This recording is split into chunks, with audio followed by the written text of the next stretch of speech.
Welcome to the Devil's Advocrits, where we discuss the year in movies. This is #1 champion sound. Yeah, Estelle, we about to get down. 2018, as we said in our worst of the year video, if you've watched that, if you haven't, check it out for sure. It was an okay year for movies. There was definitely some really good stuff. There was some bad stuff, as there always is. But overall, I would say it was kind of a step down from 2017, which had some really, really great movies that I loved. I'm not sure there was anything that I quite fell in love with this year as much as like Get Out or Molly's Game or Lady Bird. Anyway, with that being said, there were still some excellent movies at the cinema this year, and we're just going to talk about them because it's great to shower praise. Boy, was it difficult cutting this down to just 10 because, like any given year, there's quite a few that we get passionate about, especially as the end of the year goes on. We'll probably talk about honorable mentions at the end of the video, but let's just get into it. These were the 10 best damn movies we saw at the theater in 2018. The number 10 best film of the year is First Reformed. This film is moody, challenging, beautifully shot, and amazingly performed by its cast: Ethan Hawke, Cedric the Entertainer, and Amanda Seyfried. Paul Schrader's latest felt like his classic Taxi Driver mixed with a Robert Bresson film.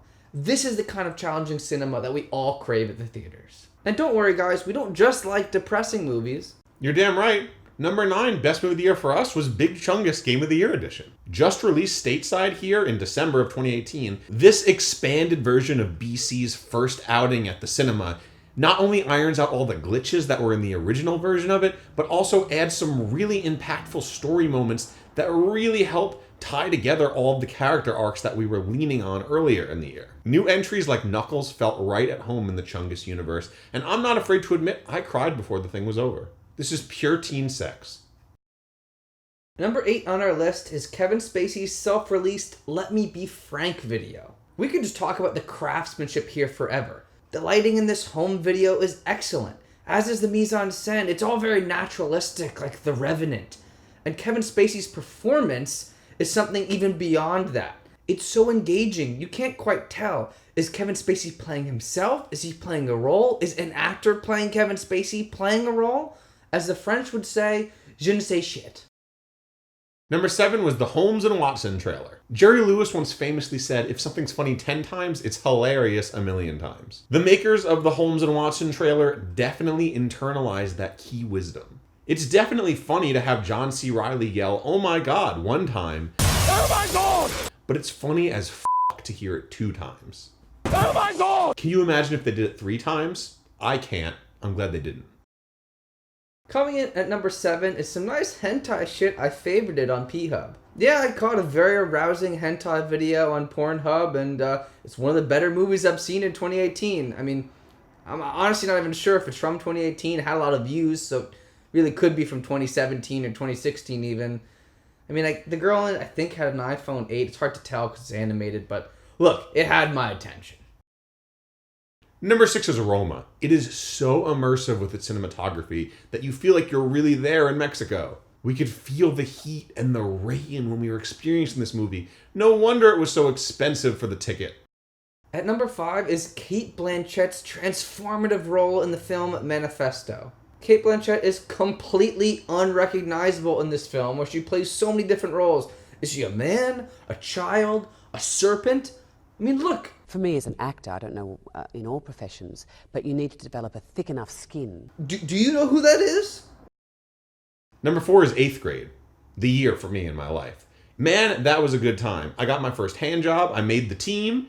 My acne finally started clearing up after 6th and 7th grade, and my stepdad was not that mean to me this year. It was just one of those years where everything just kind of works out for you, you know? But then I got the living shit beat out of me in 9th grade, so you win some, you lose some, I guess. I don't know.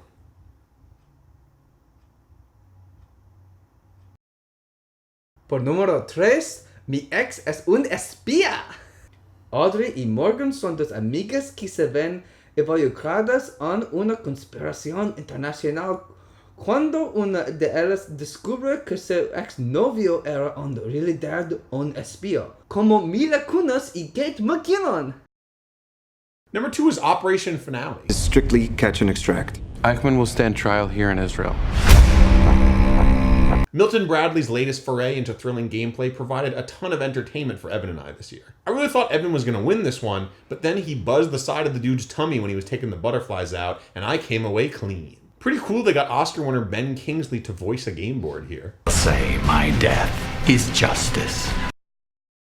And for our number one movie of the year, we have to honor a truly unexpected hit. Paul Feig went out there and made a movie that no one expected he would make. It's dark, lurid, erotic, and yet still somehow retains his key irreverent sense of humor.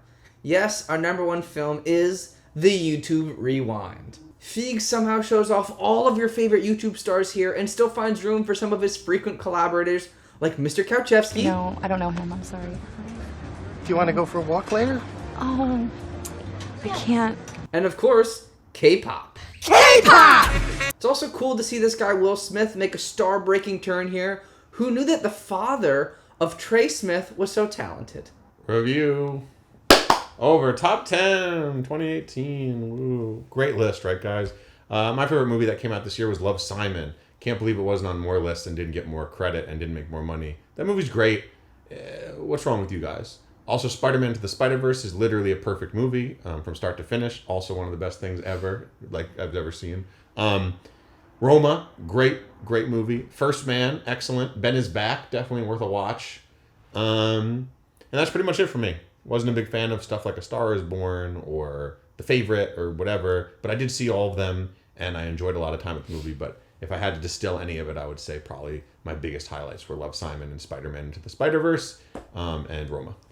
This year was kind of an interesting year. There weren't a ton of movies that I completely fell in love with, but there were lots and lots of movies that I really, really liked and I would really easily recommend to other people. I agree with John that Love, Simon is excellent. Probably my favorite also. Spider-Man was also great. A couple ones Mission Impossible Fallout was also one of my favorites.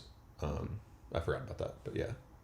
A couple other ones that I would definitely recommend to people. I really liked Thoroughbreds. I know I like that more than John. We both like Black Klansman. I think Black Klansman's great, yeah. I think I'd recommend that to people for sure.